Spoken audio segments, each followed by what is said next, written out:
ጅብ ይበላል የሚል ሐዲስ አለ።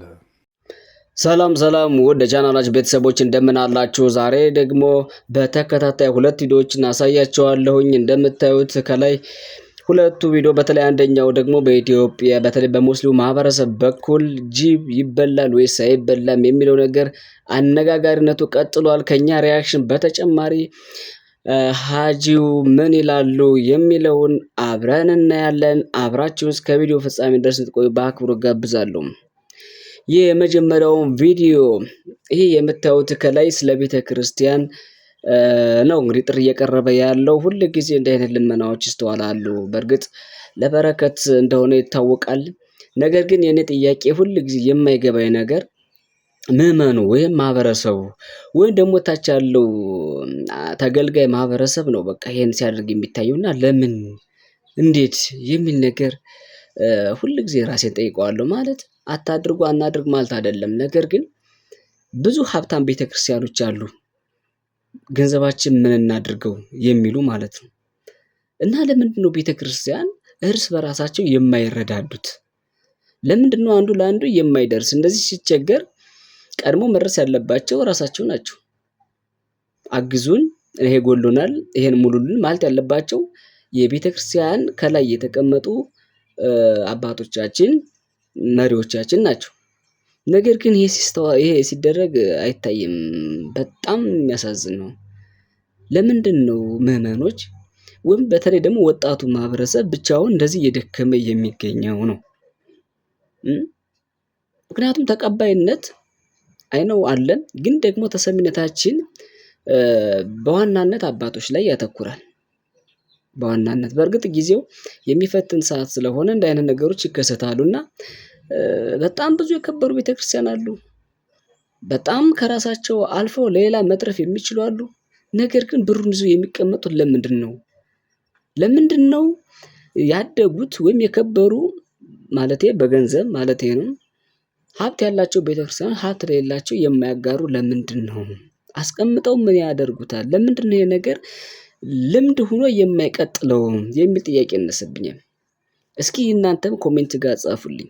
ስለ ድንግል ማርያም በሷ ስም ይዣለሁ፣ በመስቀለ ክርስቶስ ስም ይዣለሁ። ኦርቶዶክሳውያን ይህ የሰው ቤት አይደለም። ያው ይሄ አሁን የእናታችን የቅድስት ባታ ማርያም ቤተ ክርስቲያን ነው። ሳር ያለበት የሰው ቤት አይደለም፣ እግዚአብሔር ቤተ መቅደስ ነው። ያው እዩት፣ ይሄ የእግዚአብሔር ቤተ መቅደስ፣ ይሄ አሁን በእግዚአብሔር ቤተ መቅደስ ውስጥ ያለ ሳር ነው። ከፊት ጎርፍ እየመጣ ነው። እባካችሁ ይሄ ዙሪያው ሁሉ ጎርፍ የሚገባበት ቦታ ነው። ይሄው ክፍት ነው። ቆርቆሮ በራሱ የታጠረው በቆርቆሮ ነው። ይሄው ክፍት ስለሆነ እባካችሁ ይሄ ክረምት ሳይመጣ እባካችሁ ያስጀመራችሁን ቤተ መቅደስ ያንን ትልቁን አስጀምራችኋልና እስቲ አስፈጽሙን እባካችሁ። አሁንም እጃችሁን ዘርጉ። ከጎስቋላ ቤተ መቅደስ አውጥተን ወደ ትልቁ ቤተ መቅደስ እናስገባ። ያው ይሄ አያሳዝናችሁም? ይሄ በከብት ፊት የሚቀመጠው ሳር እኮ ነው። ያው ግን ይሄ በእግዚአብሔር ቤት ነው ያለው።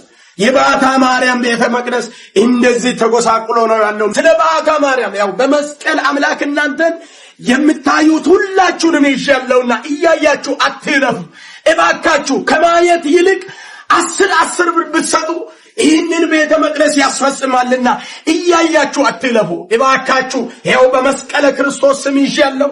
ይሄ የሰው ቤት አይደለም፣ የእናታችን የባታ ማርያም ቤተ መቅደስ ነው። እባካችሁ እንፈጽም። ቤቷን እስቲ አብረን እናስመርቅ እያያችሁ። ሌላኛው እንግዲህ በሐጂ በኩል ጥያቄ ቀርቦላቸዋል። ሁለተኛው ቪዲዮ እንደምታዩት በሙስሊሙ ማህበረሰብ በኩል በተለይ በቁርአናቸው ወይም ባስተምሯቸው በኩል ማን ነው ጅብ ይበላል ወይስ አይበላም፣ የሜዳ አህያስ የሚል ነገር ተነስቷል። እና እንዴት ታዩታላችሁ? ቀጥታ ከሳቸው የምንሰማ ይሆናል። እስከ ቪዲዮ ፍጻሜ ድረስ አብራችሁ በመቆየት እንድታዳምጡ ጋብዛለሁኝ። በተረፈ ቻናላችንን ሰብስክራይብ በማድረግ ቤተሰብ እየሆናችሁ እንድታበረታቱ ሲል በአክብሮት ጠይቃለሁ። ሰላም። የጅብ ስጋና የአህያ ስጋ ይፈቀዳል ይባላል አለች። እንግዲህ ጅብ የሚለው ላይ ሐዲስ አለ።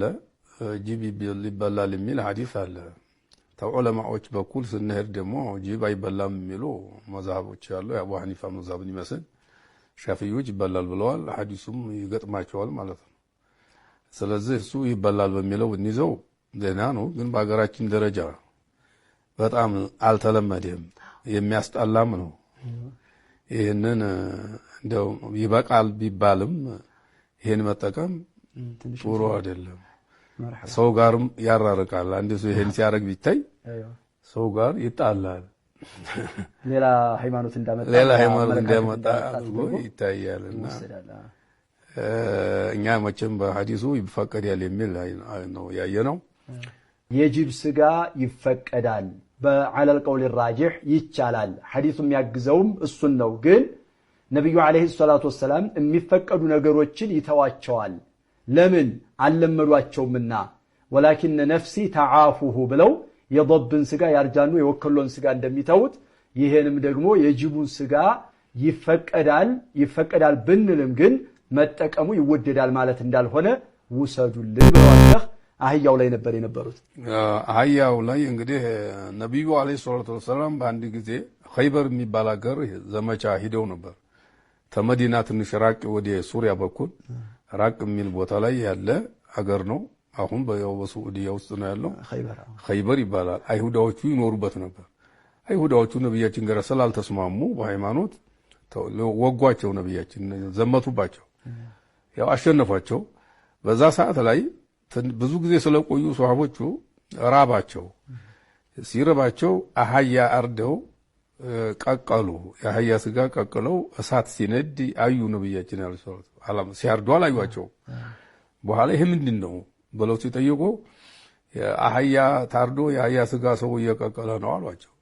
ወፊ ሪዋያቲን ኡፍኒየቲል ሁሙሩ በሂሉ አንድ ሰው አህያ አለቀ ብሎ ነገራቸውም ይላል እና የሚጨንጠፋ ብሎ አለ። ይሄም ሲሉ በኋላ ነብዩ አፍስ የክልክል ነው አፍሱ ገልብጡት፣ የሚቀቀለውን ነገር አፍሱታል፣ እቃውን ስበሩ ብለው ነበር። ብናጥበው እሳተ መስበር አሏቸው። አዎ ደግ ነው እንግዲህ ተጠቡ ማጠብ ይሻላል አሉ።